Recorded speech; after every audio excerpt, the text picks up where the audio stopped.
Hello and welcome to another Wilderness Tamed gardening video. This is actually about gardening. So you could possibly guess that during the winter months I don't hang around and do much gardening in the northeast of England. I actually go travelling and find the sun, and I'm currently here in Bali. This is Bali behind me.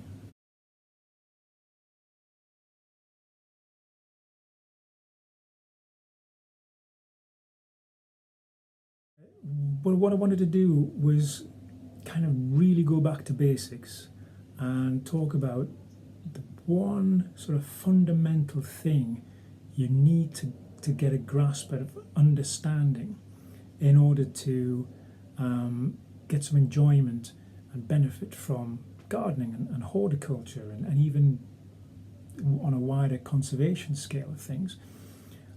Because without this one sort of essential basic bit of knowledge and understanding, you will fail at many aspects of gardening and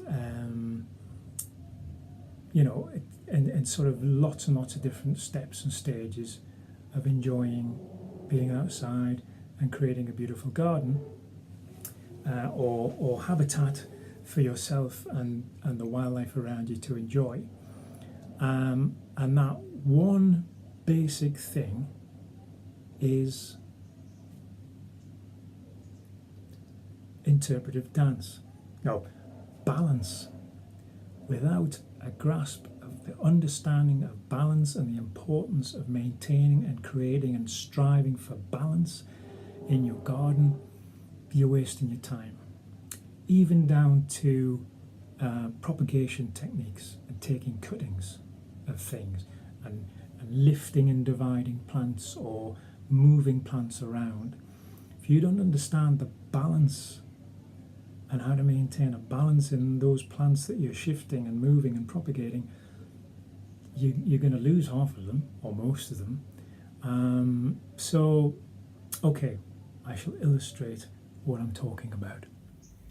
So here's a little plant that we've pulled out of the ground, and with the best will in the world, even digging a plant out, you think you're digging a plant out carefully, you will be damaging the roots.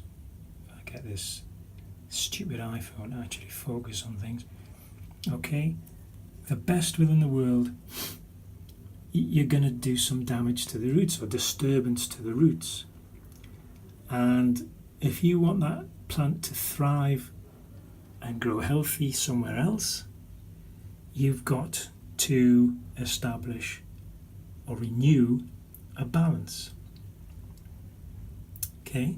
Because in taking this from the ground, you've damaged and disturbed some of the root.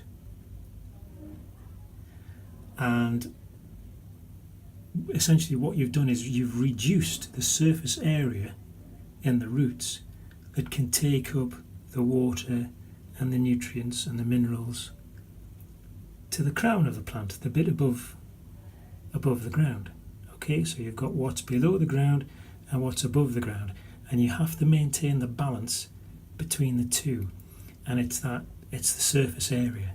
So look how little root we've got here in order to support this crown. Now you can see there's a lot of surface area there, and what do leaves do? Apart from as a part of photosynthesizing, they transpire. It's like our respiration. They breathe out almost. What they do, they expel or lose water from the leaves. Leaves are full of little pores like our sweat glands, and they're releasing moisture from that. Okay? Now, if there's a bigger surface area of leaf losing water than there is of root taking in water, then no matter how much water you give this, it's going to continue to wilt and eventually die. Okay, even sticking that as it is in a glass of water like this, it's still not going to survive. It's going to really struggle. So what do? We address the balance. So we have to remove some of that surface area of leaf to balance it out with the surface area of the remaining root system. Okay?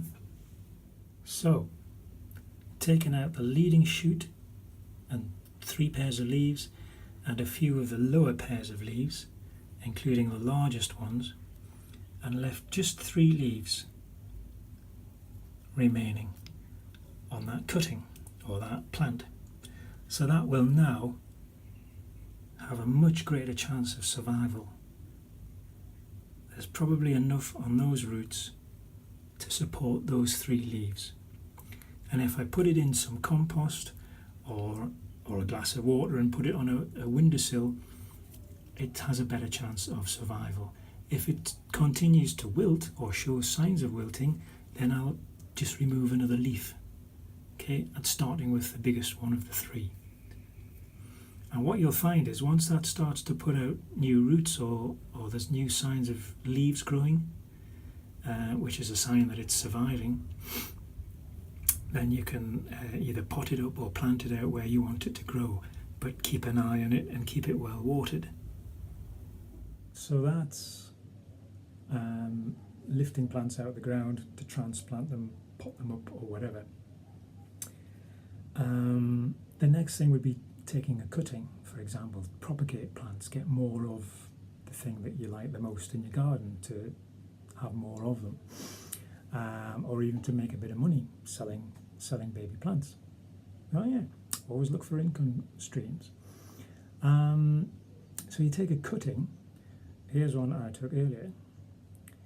Now, snipping the tip of a plant off greatly reduces the surface area that can take up water to that little stump at the end of the twig. And with that amount of surface area and leaf remaining, there is very little chance of this surviving in order to produce roots and grow and be of any use to you in the future. So what have we got to do? We've got to redress the balance.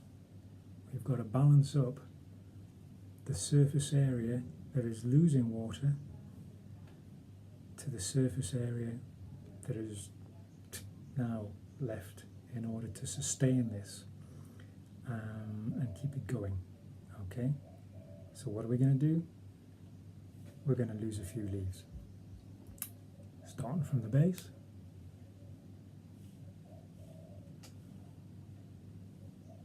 You can cut them, pull them off.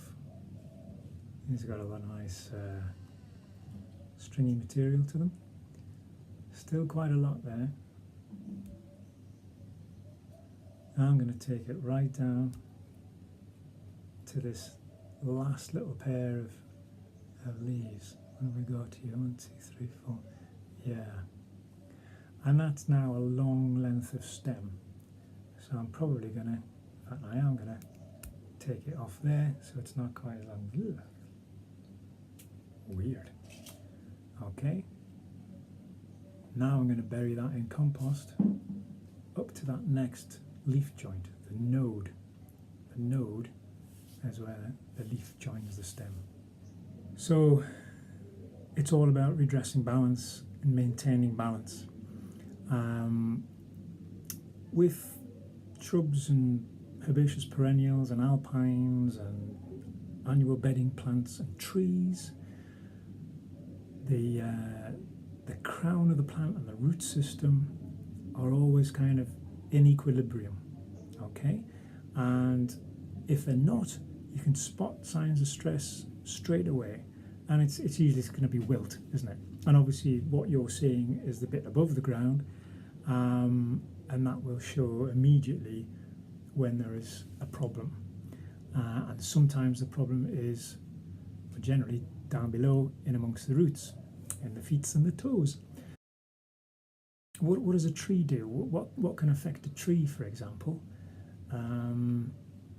Because you seldom see a tree actually wilt. Yeah.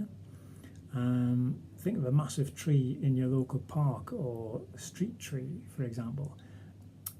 You seldom ever see those, like the full tree wilting. If you did, that's like a serious sign that something's horribly wrong. But what you will see is the occasional limb drop off randomly. If you look into the crown of a tree during the winter, you can often tell with a good eye, you can tell which are the dead stems that aren't going to produce leaves the following spring and summer. There's a kind of shriveled look to the buds. And it's a sign that something's happening underground, and generally what it is the roots are being suffocated. Now then, here's the thing.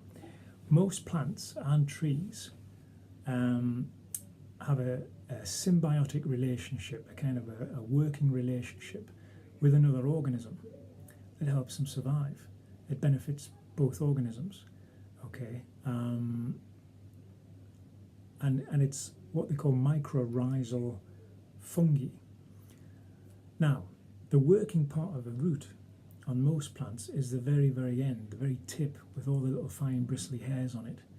That's the bit that's doing all the work. As you travel up the root, it's like the branch of a tree. The end, the active end is the twigs, the buds and the leaves.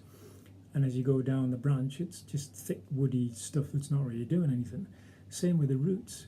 You get closer to the stem of the tree, the trunk of the tree, the woodier the root, the less it's doing other than anchorage and support to benefit the tree. So these mycorrhizal fungi, they live on, they thrive on those soft, bristly tips of the roots.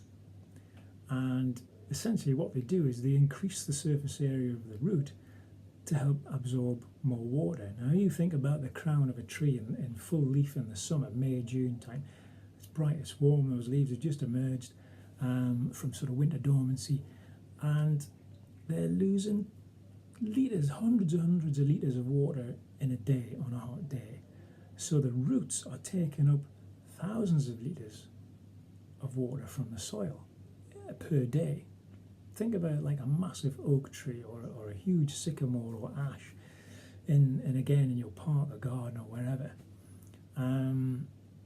There's a hell of a lot of water going through these trees and being lost in the atmosphere. Okay, now if those soft tips of the roots and the mycorrhizal fungi, they also thrive on air. There's got to be air in the soil. So if you remember back to like your early science and biology lessons at school, it talks about what soil's made of. So it's minerals from the bedrock, it's organic matter from all the leaves and the dead stuff that's fallen onto it, it's water, millions of microbial life forms and invertebrates, and air. There's got to be air pockets in amongst all the structure of the soil, the crumb of the soil. Now if that gets compacted, compressed, then stuff is going to suffocate because it's supposed to be an aerobic environment. Okay, if it becomes anaerobic, your mycorrhizal fungi suffocate and die. That reduces the surface area of the root that's taken in water, and that's going to put stress on the tree because it's got a Brazilian leaves chucking out water all over the place. A Brazilian is a lot more than a million. Fact. So what does the tree do? It loses a branch or two, just randomly drops branches out of the air, and this can lead to problems, especially if your tree is in a public place. You don't want big lumps of it dropping off onto your passing public. If you have a large tree in your garden, and part of it overhangs a neighbour's property or a public footpath or a road or a car park, you're responsible for the health of that tree, and you need to be checking the crown of that tree during the winter, the summer after heavy rains, strong winds, and after snowfall. Because if there's any signs of branches dying, the leaves are wilting, it's snapped and it's hanging off, get it taken out professionally and removed before it falls and causes damage to any body or anything, because you will be responsible and that will cost you a load of money, which nobody wants. And the trees do this by themselves. And it's a fascinating process. I shall tell you about it now. It's called compartmentalization. I know, I'm not going to repeat that, don't think I could. Essentially, the cells that form the vessels that transport the nutrients and the water up and down through the network of the tree, through the bark, the branches, the twigs to the leaves, they cut themselves off. They compartmentalize themselves. So the tree says, my toes are being trod on, I can't suck up enough water, I'm going to have to lose a few fingers. And so it cuts off the water supply to those branches, and eventually that branch withers and dies and just randomly drops off out of the tree. Now you might not notice it unless you're looking at the tree a lot, but when it happens, it can cause problems. And you should see it and accept it as a sign that that tree is not well, and you've got to look at the problem. Now is the problem that it's being walked on a lot? Have you got, like in a park situation, are there hundreds of thousands of people walking underneath that tree or sitting underneath it having picnics and enjoying themselves? Goddamn public. Or is it in a car park situation? Have you got hundreds of tons of vehicles parking on it throughout the year? Boom, boom, boom, suffocating the roots. Yeah. Have you dumped a load of stuff on top of it as a contractor left a load of rubbish on top? As your gardener or you dumped a pile of paving stones or bags of building sand or rubble, just any kind of heavy weight sat on one place below a tree can suffocate the roots over time, just compacting the soil. So get rid of whatever it is. The easiest way to stop people walking or having picnics under your tree is let the grass grow. People will instinctively not walk through long grass where there's an option to walk on short grass. Okay, if you've got an avenue where there's a short bit of grass that you maintain and you keep cut, that's where people are going to walk. If you allow an area to grow long, people are less likely to walk in there. Kids might go in looking for toys, balls and sticks and stuff, but generally people will instinctively keep to the short grass, the open areas. Why? It's a very deep primordial instinctive thing, because in long grass could be things that could bite you. It goes back that far, and it's a really subconscious, deep-seated primordial thing. So I hope you found this lesson in balance useful. I think that's about all I've got to say on the subject. I shall bid you all farewell until the next ripping instalment of Wilderness Tame's gardening videos. Didn't really think that last part through. Anyway, cheery bye.